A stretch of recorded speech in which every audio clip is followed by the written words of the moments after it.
தகப்பனே, உமக்கு நன்றி செலுத்துகிறோம். இந்த நாளுக்காக ஸ்தோத்திரப்பா. எங்களை தரைமட்டமாக தாழ்த்துகிறோம். கர்த்தாவே, எங்களோடு பேச வேண்டும் என்று ஜெபிக்கிறோம். இயேசுவின் நாமத்தில் வேண்டிக் கொள்கிறோம், ஜீவனுள்ள நல்ல பிதாவே, ஆமென். கர்த்தருக்கு ஸ்தோத்திரம். உங்களை சந்திக்க ஒரு வாய்ப்பை தேவன் தந்திருக்கிறார். இன்றைக்கி நான் உங்களுக்கு என்ன செய்தி அப்படின்னா, பழைய ப்ளஸ் புதிய பஸ்கா. பழைய பஸ்காவை எப்படி ஆசரித்தார்கள் இஸ்ரவேல் ஜனங்கள் எகிப்தில், புதிய பஸ்காவை எருசலேமிலே ஏசப்பா தன்னுடைய பிள்ளைகளோடு கூட ஆசரிக்கிறார். இந்த ரெண்டுக்கும் உள்ள வித்தியாசம் என்ன? பழைய பஸ்காவை ஆசரிக்க வேண்டிய விதம் என்ன? புதிய பஸ்காவை ஆசரிக்க வேண்டிய விதம் என்ன? இந்த ரெண்டையும் உங்களுக்கு நான் தெளிவாக சொல்வதற்கு ஆண்டவர் கிருபை செய்திருக்கிறார். முதலாவது பார்த்திங்கன்னா 12வது அதிகாரம், யாத்திராகமும் 12வது அதிகாரத்தில் 6வது வசனம் என்ன சொல்லுது அப்படின்னா, அதை இந்த மாதம் 14ஆம் தேதி வரைக்கும் வைத்திருந்து இஸ்ரவேல் சபையில் ஒவ்வொரு கூட்டத்தாரும் சாயங்காலத்தில் அதை அடித்து சாயங்காலத்தில் அடிக்க வேண்டும். ஆட்டுக்குட்டி எப்படின்னா, நீங்கள் 4வது அதிகாரத்தில் 4வது வசனத்தில் பார்த்தீங்கன்னா, ஒரு வீட்டில் இருக்கிறவர்களுக்கு ஒரு ஆட்டுக்குட்டியை தெரிந்து கொள்ள வேண்டும். அந்த வீட்டில் உள்ளவங்க போதுமான அளவுக்கு சாப்பிடக்கூடிய அது ஒரு வயது ஆட்டுக்குட்டி. ஒரு வயது ஆட்டுக்குட்டினா எப்படி இருக்கும்? அது நல்ல இளங்கன்றாக இருக்கும். இது பச்சையாயும் அல்ல, அவித்தும் அல்ல. எப்படி சாப்பிடணும்னா சுட்டு சாப்பிடணும். அப்போ அந்த இளங்கன்றாக இருந்தால் தான் மக்களுக்கு சாப்பிட்றதுக்கு ஈஸியாக இருக்கும். அப்படிங்கிறதுனால ஆண்டவர் அந்த ஒரு வயது இளங்கன்றுக்குட்டியை அவர்களுக்கு கொடுக்குறார். அப்போ இதை சாயங்காலத்தில் அடித்து சாப்பிடுகிறார்கள். சாயங்காலம்னா சந்திரனும் சூரியனும் சந்திக்கக்கூடிய நேரம், அதான் சந்தியா அப்படிம்பாங்க. அப்படிப்பட்ட மாலை மயங்கும் ஒரு நேரத்தில் இந்த வேலையை ஆரம்பிக்கிறார்கள் இஸ்ரவேல் ஜனங்கள். எகிப்தில் உள்ள இடத்துல விசாரிக்காங்க. அங்கே இந்த ஒரு வயது ஆட்டுக்குட்டியை என்ன செய்யணும் அப்படின்னா, அதை கொல்ல வேண்டும். கொன்று அந்த ஆட்டுக்குட்டியின் இரத்தத்தை மேல் சட்டத்திலும் எல்லா நிலைகளிலும் அந்த இரத்தத்தை என்ன செய்யணுமா, பூச வேண்டும். அப்படி பூசும்போது சங்காரத்தூதன் அது கடந்து வரமாட்டான். இரத்தம் தெளித்த வீடு பக்கத்தில் மரண தூதன் வரமாட்டான் அப்படின்னு சொல்லி கர்த்தர் அந்த நாட்களிலே அதை சொல்லுகிறார். ஆனால் அந்த பஸ்காவை எப்படி ஆசரிக்க வேண்டும்? பஸ்கா என்றால் கடந்து போ, ஓடிப்போ, வேகமாக போ அப்படிங்கிறதான் அதுக்கு அடையாளம். அப்போ அந்த பஸ்காவை எப்படி ஆசரித்தார்கள், பழைய ஏற்பாட்டில் உள்ள இஸ்ரவேல் ஜனங்கள் எப்படி ஆசரித்தார்கள் என்பதை இப்பொழுது உங்களுக்கு நான் வாசிக்கும்படி 8வது வசனம், யாத்திராகமம் 12:8. அன்று ராத்திரியிலே அந்த மாம்சத்தை நெருப்பினால் சுட்டு புளிப்பில்லா அப்பத்தோடும் கசப்பான கீரையோடும் அதை புசிக்க கடவர்கள். அன்றைக்கு ராத்திரியில, இப்போ சாயங்காலத்திலே தான் ஆண்டவர் இதை ஆரம்பிக்க சொல்றாரு. இந்த ஆட்டுக்குட்டியை கொன்று அந்த தோலெல்லாம் தனியாக எடுத்து கறியெல்லாம் தனியாக எடுக்கணும். இதுக்கு இதுக்குள்ளே என்னதாயிருது அப்படின்னா, ராத்திரி ஆகிருது. அப்போ இந்த ராத்திரி ஆன உடனே என்னெல்லாம் சாப்பிடணும் அப்படின்னு பார்த்தா 8வது வசனத்தில், மாமிசத்தை நெருப்பினால் சுட வேண்டும். அந்த ஆட்டுக்குட்டியினுடைய அந்த கறி இருக்குல்ல, நம்ம இறைச்சின்னு சொல்லுவோம், இறைச்சின்னு சொல்லுவாங்க, கறின்னு சொல்லுவாங்க, ஆட்டுக்கறின்னு சொல்லுவாங்க. அதை எடுத்து என்ன செய்யணுமா, நெருப்பினால் சுட வேண்டும். புளிப்பில்லா அப்பனா உடனே செய்து புளிக்க வைக்காமல் உடனே செய்யக்கூடிய, அது சப்பாத்தி இல்லை புரோட்டா மாதிரி. அதோடு கசப்பான கீரையையும் புசிக்க வேண்டும். ஏன் இதெல்லாம் ஆண்டவர் சொல்கிறாரு? கசப்பான கீரைனா இந்த எகிப்தில் வாழ்ந்த இந்த நாட்கள் ஒரு அடிமைத்தனத்தின் நாட்கள். அதனால் இந்த கசப்பான கீரை நான் சாப்பிட்டு இதோட என்னுடைய இந்த கசப்பான வாழ்க்கையை அடிமைத்தனத்தில் இருந்து நான் வெளியே வருகின்றேன். புளிப்பிலா அப்படின்னா உடனே செய்து உடனே சாப்பிட்றது. அந்நாடு ஒவ்வொரு நிமிஷமும் நம்ம என்ன செய்யணும், பரிசுத்தமாகணும். அப்படிங்கிறதுக்கு தான் மாமிசத்தை நெருப்பினால் சுட வேண்டும். 9வது வசனம் வாசிங்க. பச்சையாயும் தண்ணீரில் அவிக்கப்பட்டதாயும் அல்ல, அதன் தலையையும் அதன் தொடைகளையும் அதற்குள்ள யாவையும் ஏகமாய் நெருப்பினால் சுட்டதாய் அதை புசிப்பீர்களாக. ஆமாம், பச்சையாயும் அல்ல, தண்ணீரிலும் அவிக்கப்பட்டதாயும் அல்ல. அதன் தலையை பச்சையாக இருந்தாச்சுன்னா பச்சையாக சாப்பிட முடியாது அப்படின்னு அதனுடைய எதில் உள்ளது, இது தொண்டையில் உள்ள கறியா, இது காலில் உள்ள கறியா, முதுகில் உள்ள கறியா, நெஞ்சில் உள்ள எலும்புகிட்ட உள்ள கறியா, தொடையில் உள்ள கறியா அப்படின்னு சொல்லி தெரியும். பச்சையாக இருந்தால் அவிச்சாலுமே இது எந்த இதுன்னு தெரிஞ்சிடும். இப்போ நம்ம கோழியெலாம் எடுக்கும், கோழி குழம்பு வைக்க அந்த தொண்டையில் உள்ள தெரியுமா நமக்கு தனியாக. அப்படி எல்லாமே இது கையில் உள்ளது, இது லெக் பீஸு அப்படின்னு நம்ம கண்டுபிடிச்சிருவோம். அப்படிலாம் கண்டுபிடிக்கக்கூடாது. அதனால தான் ஏசப்பா என்ன சொன்னாங்கன்னா, அதை நெருப்பினால் சுட வேண்டும். அப்போ கீரையை எப்படி சுடுறது அப்படின்னா, அந்த சப்பாத்தி மாதிரியோ இல்லை புரோட்டா மாதிரியோ செய்து அதுக்குள்ளே அந்த கீரையை வைக்க வேண்டும். கீரையை வைத்து நல்லா சுற்றிடணும். நல்லா சுற்றி நல்லா டைட் பண்ணிவிட்டு நம்ம சுருட்டி வைப்போம்ல அதே மாதிரி வச்சு நெருப்பினால் சுட்டு அதை சாப்பிட வேண்டும். எதுக்கு அப்படின்னா என்னுடைய மாம்சம், என்னுடைய உலகம், என்னுடைய பிசாஸ், எனக்குள்ள கிரியேச்சர் எல்லாமே தேவனுடைய கிருபையினால் சுட்டரிக்கப்படுது. இங்கேயே சுட்டரிக்கப்பட்டு ஒரு பரிசுத்த மனதனா இந்த இடத்தை விட்டு நான் வெளியே போகிறேன் அப்படிங்கிறதுக்கு ஒரு அடையாளமாக தான் கர்த்தர் இதை சொல்லுகிறார். ஏகமாய் நெருப்பினால் சுட்டு அதை என்ன செய்யணுமா? புசிக்க வேண்டும். அடுத்து அதை எப்படி நீ புசிக்கணும்? மீதி வைக்கக்கூடாது. ஒரு வீட்டுக்கு எத்தனை பேர்? 10 பேர் இருக்கீங்களா? 12 பேர் இருக்கீங்களா?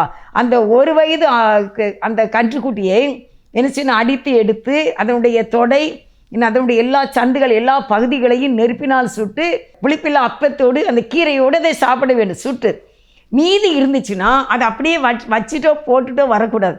அதையும் நெருப்பினால் சுட்டு சாம்பலாக்கி விட வேண்டும். இப்போ நமக்குள்ள தேவனுக்கு பிரியமில்லாத, தேவையில்லாத எல்லா காரியங்களையும் நம்மை விட்டு அப்புறப்படுத்தி அதை சுட்டரிக்க வேண்டும். சுட்டரிப்பின் ஆவியானவரால் அதை நாம் சுட்டரித்து விட வேண்டும்.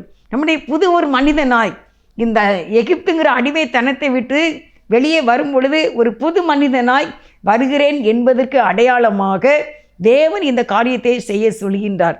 அடுத்து நீங்கள் வாசிக்க வேண்டிய வசனம் 11 யாத்திராகமம் 12:11. அதை புசிக்க வேண்டிய விதமாவது நீங்கள் உங்கள் அறைகளின் கச்சைகளை கட்டிக்கொண்டும் உங்கள் கால்களில் பாதரட்சை தொடுத்து கொண்டும் உங்கள் கைகளில் தடியை பிடித்து கொண்டும் அதை தீவிரமாய் புசிக்க கடவீர்கள். அது கர்த்தருடைய பஸ்கா. இந்த பஸ்காவை எப்படி புசிக்க வேண்டிய விதமாவது என்ன செய்யணும்? முதலாவது இடுப்பிலே கச்சையை கட்டிக்கொள்ள வேண்டும். வசனம் என்கிறதான அந்த கச்சைக்கு அடையாளமாக இருக்கின்றது. கால்களிலே பாதரட்சியை தொடுத்து கொள்ள வேண்டும். காலில் என்ன செய்யணுமா? செருப்பை போட்டுக்கொள்ள வேண்டும். செருப்பை போடுறது எதுக்கு? வெளியே போகிறோம், கிளம்ப போகிறோம், நாங்கள் வேறு இடத்துக்கு வெளியே போகிறோம் அப்படிங்கிறதுக்கு அடையாளம் தான் செருப்பை நம்ம காலில் மாட்டுறது. நம்ம வெளியே வந்துட்டோம், வீட்டுக்கு முத்தத்தில் நம்ம செருப்பை போட்டுட்டோம் அப்படின்னா நம்ம வெளியே கிளம்பிட்டோம்னு அர்த்தம். அதே போல் இந்த எகிப்தை விட்டு நீ வெளியே போகின்றாய், இந்த அடிமைத்தனத்தை விட்டு நீ வெளியே போகின்றாய் என்பதற்கு அடையாளமாக சுவிசேஷம் என்னும் ஆயத்தம் என்னும் அந்த பாதரட்சியை நாம் கால்களிலே தொடுத்து கொள்ள வேண்டும் என்று வேதம் சொல்லுகிறது. நீ வெளியே போகும்போது உன்னுடைய ஆயத்தமே உனக்கு சுவிசேஷமாக தான் இருக்க வேண்டும். வேறு வேண்டாத தேவையில்லாத கதைகளை நாம் போகிற இடங்களிலே பேசிக்கொண்டு போகக்கூடாது. சுவிசேஷம் ஆயத்தம் அதுதான் எப்பொழுதும் நம்ம கூட இருக்க வேண்டும்.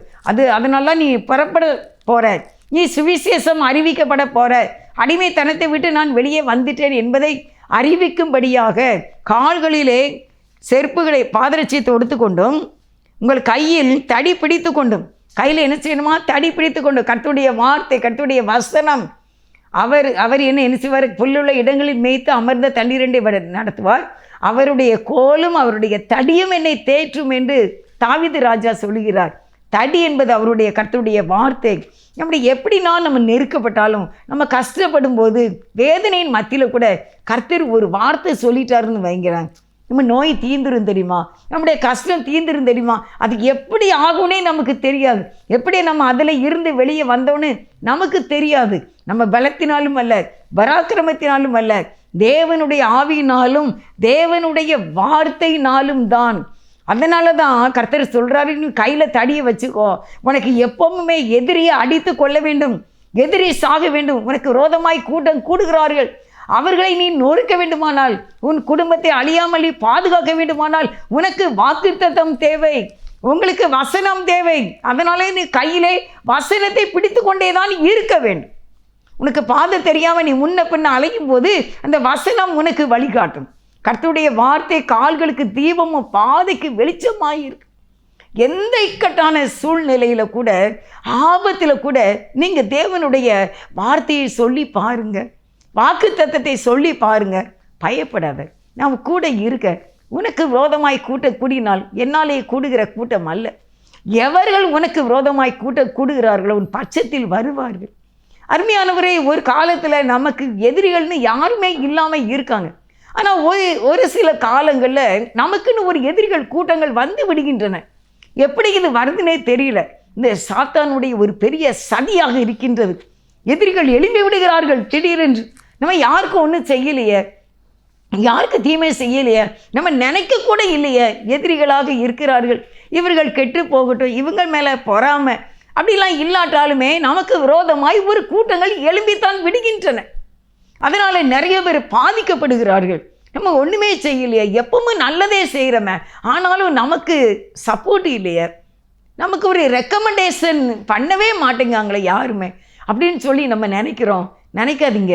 கர்த்தருடைய வார்த்தையை சொல்லு, நீ தடியை பிடிச்சிக்கோ, நீ கர்த்தருடைய வார்த்தையை பிடிச்சிக்கோங்க. கர்த்தருடைய வார்த்தை தான் இஸ்ரவேல் ஜனங்களை எகிப்திலிருந்து வெளியே கொண்டு வருவதற்கு காரணம். கர்த்தருடைய வார்த்தை, அவரில் அந்த வார்த்தை இல்லைன்னா நம்ம இல்லை. நான் இருக்கேன், அவருடைய வார்த்தையில் தான் நான் இருக்கேன். 4 முறை எனக்கு நாய் கடித்து இருக்கிறது. 40 நாள் நாய் கடித்து 40 நாள் ஆகுறதுக்குள்ளே அடுத்த ட்ரிப்பு, செகண்ட் ட்ரிப்பு நாய் கடிச்சிட்டு 3வது முறையாக நாய் கடித்து விட்டது. 40 நாள் ஆகலை, 2 ஊசி தான் போட்டிருக்கு. திருப்பி போங்க, அங்கே சொல்கிறாங்க என்ன ஊசியை போட, 40 நாள் ஆகலை, 2 ஊசியை போட்டுக்க, 2 ஊசியை போகணும், திருப்பியும் நாய் கடிக்குன்னு வந்து நின்றுக்கிட்டு இருக்கீங்களே அப்படிங்கிறாங்க. ஆனாலும் கர்த்தர் என்னோடு பேசினார். அந்த ஆஸ்பத்திரியை விட்டு வெளியே வரும்போது பக்கத்திலே ஒரு தேவனுடைய ஆலயம் இருந்தது. அங்கே போய் நான் அழுதேன். எப்படி அழுதேன்னா, நம்ம நாய் கடிச்சா சாக போகிறோம் கடைசியில், இவ்வளோ வயசில் நம்ம நாய் கடிச்சா நம்ம உயிர் போகிறது. அவங்ககிட்ட கேட்டேன், இதனால எதுவும் பாதிப்பு உண்டாமா அப்படின்ட்டு. அங்கே உள்ள ஸ்டாஃப்ட அவங்க என்ன சொன்னாங்க, அது அன்னைக்கு பார்த்துக்கிடலாம் அப்படின்னு அவங்க அசால்ட்டாக சொல்லிட்டாங்க. நமக்கு மனசுக்கு இவ்வளோ கஷ்டமாக இருக்கும். அப்படியே நான் தேவனுடைய ஆலயத்தில் நடந்து, ரொம்ப கொஞ்சம் தூரம்தான் ஆஸ்பத்திரியில் இருந்த அந்த ஆலயம், ஆனாலும் அந்த ஆஸ்பத்திரியில் போய் நான் அழுது, ஆண்டவரே நான் கடைசியில் என்னுடைய வாழ்க்கை நாய் கடித்து அது நிமித்தம் நான் சாகணுமா, இது ஒன்றும் செய்யாதுமா அப்படின்னு இந்த நர்ஸு மாதிரி சொல்ல மாட்டேங்காங்களே, இப்படி சொல்லிட்டாங்களே, அன்னைக்கு பார்த்துக்கலான்னு சொல்லிட்டாங்களே, நான் என்ன செய்ய அப்படின்னு சொல்லி தேவனுடைய ஆலயத்தில் அழுதேன். அவர் என்னோடு பேசினார். தேவன் அங்கேருந்து எனக்கு வார்த்தையை கொடுத்தார், நல்ல ஒரு வார்த்தையை கொடுத்தார். நான் சந்தோஷமாக எழும்பி வந்தார். அந்த நாய் கடிச்சு இப்பொழுது 5 ஆண்டுகள் ஆகின்றன. கடைசி 40வது நாள் அந்த நாயினுடைய விஷம் என்னுடைய சரீரத்தில் ஓடிக்கொண்டு இருந்தது. வேகமாக அது அந்த அந்த விஷம் வந்து அப்படியே ஃபுல்லாக உச்சியில் இருந்து உள்ளங்கால் வரைக்கும் அப்படியே சர்க்குலேஷன் ஆகிட்டே இருந்தது. ஆனால் மற்ற எல்லா ஊசியும் போட்டுக்கிட்டு தான் இருந்தேன். ஆனாலும் அப்படியே சர்க்குலேஷன் ஆகிட்டே இருக்குது. காட்பீட்டு வந்து வேகமாக அழித்து கொண்டு இருக்குது. மணியை நான் அப்படியே திடீர்னு அப்படியே மணியை எட்டி பார்க்க மணி 12 ஆக சில நிமிடங்கள் இருக்கிறது. அப்பொழுது நான் நினச்சேன், எதுக்கு இன்றைக்கி நமக்கு இப்படி இருக்குது, ஏன் இந்த பிளட்டு சர்க்குலேஷன் தொடை வரைக்கும் போகுது, தொடையிலிருந்து பிற மேலே ஏறுது, இப்படியே மாறி மாறி இருக்குதே. ஆண்டவரே ஸ்தோத்திரம், இயேசுவின் ரத்தம்னு சொல்லிக்கிட்டே இருந்த மணியை பார்க்க மணி கரெக்டாக 12 ஆக போகுது. 2-3 செகண்ட் தான் இருக்கும். அதை அப்படியே தாண்டியும் நான் நாட்களை எண்ணினேன். நமக்கு நாய் கடித்த நாள் என்றைக்கு அப்படின்னு அந்த நாட்களை எண்ணினேன். அருமையானவர்களே, அன்றோடு 40 நாட்கள் முடிவடைந்தது. அந்த 12ஆம் மணி நேரத்தோட எனக்கு நாய் கடித்து அந்த 40 நாள் முடிஞ்சிருந்தது. 12 மணி தாண்டியும் அப்படியே அந்த விஷம் எல்லாம் நீங்கி இன்றைக்கு தேவ சமூகத்தில் இந்த கிருபையினால் இந்த இடத்துல கர்த்தருடைய வார்த்தையை உங்களுக்கு சொல்லும்படி இருக்கின்றேன். கர்த்தர் அந்த ஆலயத்தில் என்கிட்ட பேசின வார்த்தையில் தான் அதான் சொல்கிறார் ஆண்டவர், கையில் தடியை வச்சுக்கோ, உனக்கு தேவனுடைய வார்த்தை இல்லைன்னா உன்னால் வாழ முடியாது. எல்லாவற்றிலும் எல்லா சூழ்நிலையிலும் நம்ம மைண்டில் முதற்கொண்டு நமக்கு வேண்டியது தேவனுடைய வார்த்தை, கர்த்தருடைய வார்த்தை, பைபிள் வசனம். இதை வச்சுக்கிட்டு நீங்கள் எவ்வளோ காலமாக பிழைச்சிக்கிடலாம், எந்த நோயை ஜெயிச்சிடலாம், எந்த பேயையும் வென்று விடலாம். அதனால தான் ஆண்டவர் சொல்கிறாரு, நீ என்ன செய்யணும், எப்படி இந்த பஸ்காவை ஆசரிக்க வேண்டும். கரியை நெருப்பினால் சுட வேண்டும், இடுப்பிலே கச்சையை கட்டிக்கொள்ள வேண்டும், கால்களிலே செருப்பை அணிந்து கொள்ள வேண்டும், கையிலே கோலை பிடித்து கொள்ள வேண்டும், ஒரு கையால் சாப்பிடணும். கீழே நெருப்பிலே அப்பம் எரிந்து கொண்டு இருக்கிறது, சுட்டு கொண்டு இருக்கின்றார்கள், அதை நின்று கொண்டு சாப்பிட வேண்டும். நின்று கொண்டு தான் எடுத்து சாப்பிட வேண்டும், நின்று கொண்டு எடுத்து சாப்பிட வேண்டும். பழைய ஏற்பாட்டு பஸ்கா அப்படின்று ஆண்டவர் சொல்கிறார். பழைய ஏற்பாட்டு பஸ்காவை நீங்கள் பார்த்தீர்கள். இனிமேல் நான் உங்களுக்கு புதிய ஏற்பாட்டு பஸ்காவை உங்களுக்கு நான் சொல்ல போகிறேன். பழைய ஏற்பாட்டை ஒரு வீட்டுக்கு ஒரு ஆட்டுக்குட்டி அடித்தாங்க, எல்லாவற்றையும் நெருப்புனால் சுட்டரித்தாங்க, தோலை உரித்தாங்க, எல்லாம் சாணியெல்லாம் தனியாக எடுத்தாங்க, எல்லாம் செய்தாங்க. நின்று கொண்டு சாப்பிட்டார்கள், நான்வெஜ்ஜு சாப்பிட்டார்கள். புதிய ஏற்பாட்டு பஸ்காவைக்கு உங்களுக்கு நான் சொல்கிற வரேன். எப்படி அப்படின்னா, மத்தேயு 26வது அதிகாரம் 20வது வசனம். மத்தேயு 26:20. சாயங்காலம் ஆன போது 12 கூட அவர் பந்தியில் இருந்தார். அவர் போஜனம் பண்ணுகையில் அவர் உங்களில் ஒருவன் என்னை காட்டி கொடுப்பான் என்று மெய்யாகவே உங்களுக்கு சொல்கிறேன் என்றார். 26:20 சாயங்காலமான போது 12 கூட அவர் பந்தி இருந்தார். பழைய ஏற்பாட்டிலே நம்ம எப்போ பார்த்தோம்? சாயங்காலம் தான். அந்த சந்தியா டைம் ஒரு விசேஷமான ஒரு நேரம், மாலை மயங்கும் நேரம், சூரியன் மறையக்கூடிய நேரம், சந்திரன் எழும்பக்கூடிய நேரம், பூமி தன்னைத்தானே சுற்றி கொண்டு சூரியனை சுற்றி கொண்டு இருக்கின்ற அந்த நேரத்தில், பூமியும் சூரியனும் சந்திக்க அந்த நேரத்தில், அந்த சாயங்காலமான போது இயேசு தன்னுடைய சீடர்களோடு பந்தி இருந்தார். அங்கே நின்று கொண்டு சாப்பிட்டார்கள் பஸ்காவை ஆசரிக்க. புதிய ஏற்பாட்டில் பந்தி இருந்தார்கள், அவர்கள் பந்தியிலே உட்கார்ந்திருந்தார்கள். நீங்கள் அப்புறம் வாசிங்க மத்தேயு 26:26. அவர்கள் போஜனம் பண்ணுகையில் இயேசு அப்பத்தை எடுத்து ஆசீர்வதித்து அதை பிட்டு சீசர்களுக்கு கொடுத்து, நீங்கள் வாங்கி புசியுங்கள், இது என்னுடைய சரீரமாக இருக்கிறது என்றார். பின்பு பாத்திரத்தை எடுத்து ஸ்தோத்திரம் பண்ணி அவர்களுக்கு கொடுத்து, நீங்கள் எல்லோரும் இதிலே பானம் பண்ணுங்கள், இது பாவ மன்னிப்பு உண்டாகும்படி அநேகருக்காக சிந்தப்படுகின்ற புது உடன்படிக்கக்கூடிய என்னுடைய இரத்தமாக இருக்கிறது. புதிய ஏற்பாட்டில் உள்ள இந்த பஸ்காவை நான் உங்களுக்கு விளக்கமாக சொல்லுகின்றேன். அவர்கள் போஜனம் பண்ணுகையில் இயேசு அப்பத்தை எடுக்கிறார், இவர்களெல்லாம் பந்தி இருந்தார்கள். இதை இன்னொன்று உங்களுக்கு வாசிக்க சொல்கிறேன். லூக்கா 22 அதிகாரம் 14 வசனத்தை பாருங்கள். வேலை வந்த போது அவரும் அவருடனே கூட 12 அப்போஸ்தலரும் பந்தி இருந்தார்கள். அங்கே பழைய ஏற்பாட்டு பஸ்காவிலே நின்று கொண்டு சாப்பிட்டார்கள். புதிய ஏற்பாட்டு பஸ்காவிலே அவர்கள் பந்தி இருந்தார்கள். 12 சீடரோடு கூட அவங்க குடும்பமாக சாப்பிட்டார்கள். இங்கே தன்னுடைய சீடர்களோடு சாப்பிட்டார்கள். எப்படி சாப்பிட்டார்கள்னு பாருங்கள். அந்த 22 நீங்கள் 11வது வசனத்தை 11, 12 வாசிக்கணும். அந்த வீட்டெஜமானை நோக்கி நான் என் சீசரோட கூட பஸ்காவை புசிப்பதற்கு தகுதியான இடம் எங்கே என்று போதகர் உம்மிடத்தில் கேட்க சொன்னார் என்று சொன்னார்கள். அவன் கம்பளம் முதலானவைகள் விரித்திருக்கின்ற மேல் வீட்டில் உள்ள ஒரு பெரிய அறையை உங்களுக்கு காண்பிப்பான், அங்கே ஆயத்தம் பண்ணுங்கள் என்று சொல்லி அனுப்பினார். அவர்கள் போய் தங்களிடத்தில் அவர் சொன்னபடியே கண்டு பஸ்காவை ஆயத்தம் பண்ணினார்கள். இந்த பஸ்காவை நீங்கள் ஆசரிக்கிறதை பார்த்தீர்களா? ஒரு கம்பளம், அதாவது நல்ல சிவப்பு கம்பளம் முதலானவைகள் விரித்திருந்த மேல் வீட்டில் உள்ள ஒரு பெரிய அறையை உங்களுக்கு காண்பிப்பான்.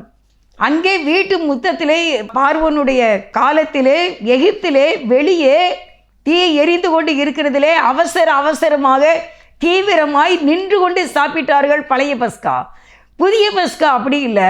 மேல் வீட்டு அறையிலே சிவப்பு கம்பளங்கள் ஜோடிக்கப்பட்ட ஒரு அறையிலே தன்னுடைய 12 சீடர்களோடு கூட இருந்து உட்கார்ந்து சாப்பிட்டார்கள்.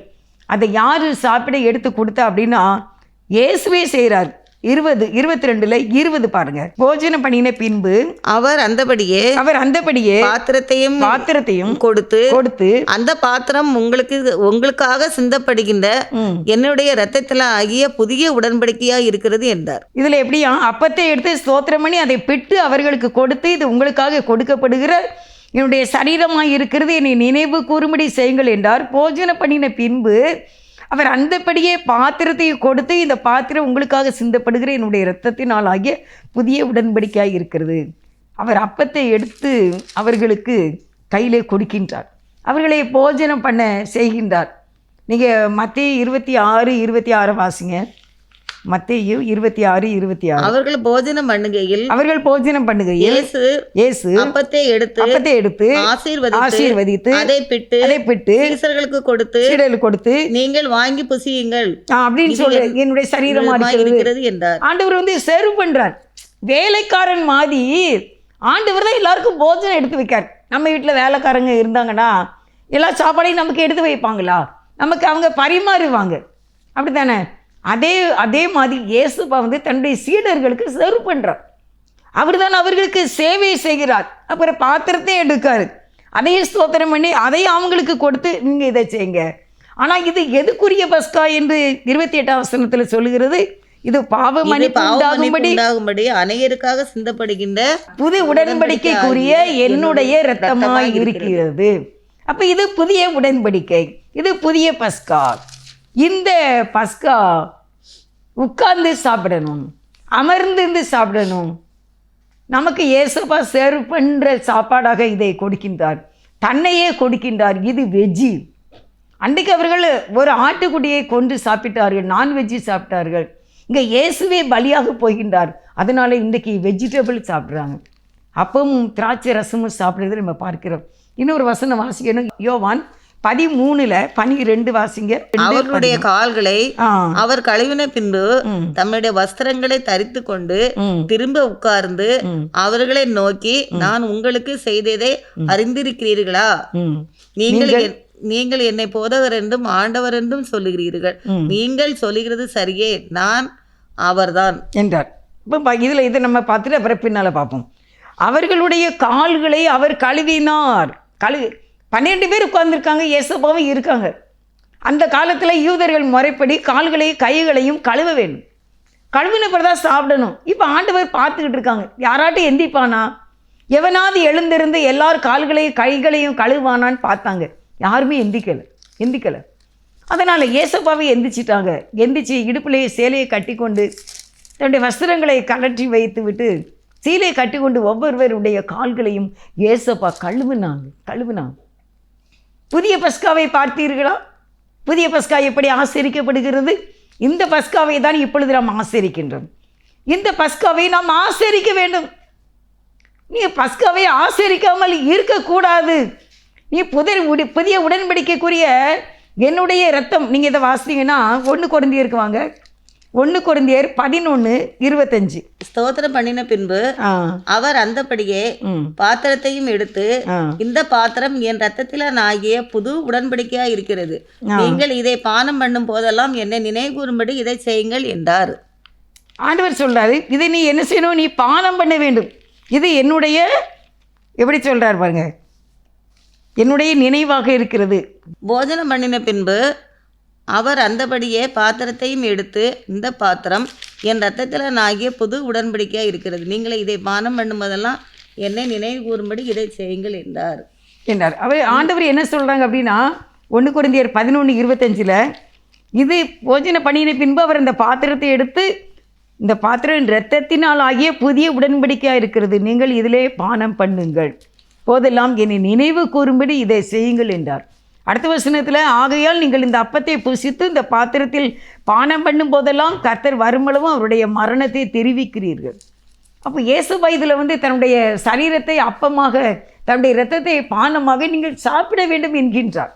இதை சாப்பிடாமல் இருக்கக்கூடாது. அவருடைய மரணத்தை நாம் நினைவு கூற வேண்டும். என் மாம்சத்தை புசித்து என் இரத்தத்தை பானம் பண்ணுகிறவனுக்கு நித்திய ஜீவன் உண்டு என்று வேதம் சொல்லுகிறது. நீங்கள் எத்தனை பேர் கர்த்தருடைய இந்த பஸ்காவை ஆசரிக்காமல் இருக்கின்றீர்கள்? நீங்கள் எத்தனை பேர் இந்த அப்பத்திலே பாத்திரத்திலே பங்கு கொள்ளாமல் இருக்கின்றீர்கள்? கர்த்தர் உங்களுக்கு நித்திய ஜீவனை தர வேண்டும். நீங்கள் எவ்வளவோ காரியங்களை செய்கிறீர்கள், தர்மம் செய்கிறீர்கள், எவ்வளவோ ஊழியம் செய்கிறீர்கள். ஆனால் தேவனுடைய அப்பத்தையும் ரசத்தையும் நீங்கள் பானம் பண்ண வேண்டும். நீங்கள் பானம் பண்ணவில்லை என்றால் நித்திய ஜீவனுக்குள்ளே போக முடியாது என்று வேதம் சொல்கிறது. என் மாம்சத்தை புசித்து என் இரத்தத்தை பானம் பண்ண வேண்டும். யோவான் 13:12 உட்கார்ந்து சாப்பிட்டார்கள். பழைய பஸ்கா நின்று கொண்டு, அது நிரந்தரம் அல்ல.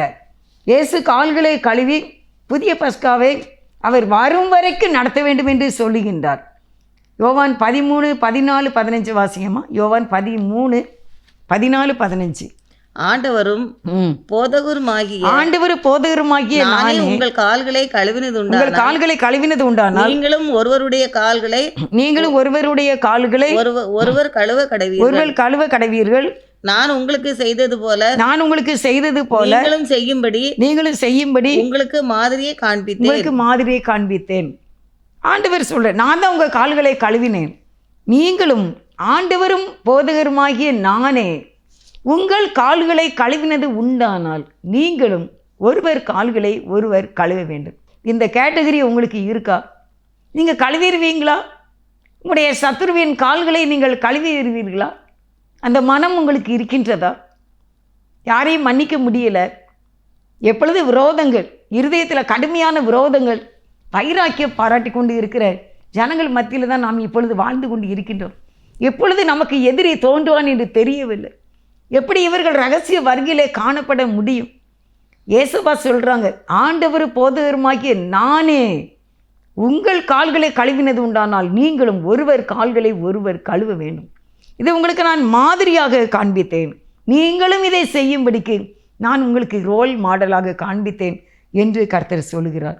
மத்தேயு 26:28 இது பாவ மன்னிப்பு உண்டாகும்படி அநேகருக்காக சிந்தப்படுகிற புது உடன்படிக்கைக்குரிய என்னுடைய இரத்தமாய் இருக்கிறது. புது உடன்படிக்கைக்குரிய என்னுடைய இரத்தமாய் இருக்கிறது. இதுதான் பஸ்கா.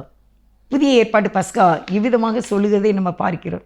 அருமையானவர்களே, இந்த நாளிலே தேவ சமூகத்திலே நம்மை ஒப்பு கொடுக்க வேண்டும். ஆண்டவரே, இந்த பஸ்கா இயேசுவோடு கூட உட்கார்ந்து சாப்பிடுகிற பஸ்கா, இது நிரந்தரமானது. இது ஆண்டவருடைய வருகை மட்டும் உண்டு. அதனாலே நீங்கள் பாத்திரத்திலையும் அப்பத்தையும் நீங்கள் பானம் பண்ண வேண்டும். குறைகள் குற்றங்கள் இருந்தால் மன்னிக்க வேண்டும். தேவ சமூகத்திலே உங்களை அறிக்கை செய்ய வேண்டும். தேவ சமூகத்திலே நம்மளை ஒப்பு கொடுக்க வேண்டும். ஜெபம். நேசிக்கிற எங்கள் நல்ல பிதாவே, இந்த புதிய ஏற்பாடு பஸ்காவிலே நாங்கள் உம்முடைய மாம்சத்தை உம்முடைய இரத்தத்தை பானம் பண்ணி உடைய நித்திய ஜீவனை சுதந்திரிக்க எங்களுக்கு கிருபை. புதிய ஏற்பாட்டின் பஸ்காவை தெளிவாக வெளிப்படுத்தினீர். உமக்கு ஸ்தோத்திரப்பா. நீரே எங்களுக்காக சிலுவையிலே பலியானதுனால, சிலுவையிலே இரத்த சிந்தினதுனால நீர் எங்களுக்கு பலியாகி விட்டீர். அதனால் நாங்கள் இன்னொரு பலி செலுத்த வேண்டியது இல்லை. நீங்களே எங்களுக்காக பலியானதுனால எங்களுடைய பாவங்கள் மன்னிக்கப்பட்டு சாபங்கள் தீர்க்கப்பட்டு உம்முடைய கிருபையினால் உடைய மாம்சத்தை இரத்தத்தை நாங்கள் விசுவாசத்தோடு உண்டு உடைய ராஜ்யத்தை சுதந்திரிக்க வருகையிலே காணப்பட இந்த பஸ்காவை உம்முடைய ராஜ்ய வருமட்டும், நாங்கள் எங்களுடைய மரண வருமட்டும் இந்த பஸ்காவை ஆசரிக்க எங்களுக்கு கிருபை செய்ய வேண்டும் என்று, பஸ்காவை ஆசரிக்க ஆசரிக்காமல் யாருமே இருக்கக்கூடாது. எல்லாரும் இந்த பஸ்காவை ஆசரிக்க கிருபை தர வேண்டும் என்று இயேசுவின் நாமத்தில் மிகுந்த மனத்தாழ்மையோடு வேண்டிக் கொள்கின்றேன். ஜீவனுள்ள நல்ல பிதாவே. ஆமென். ஆமென். God bless you.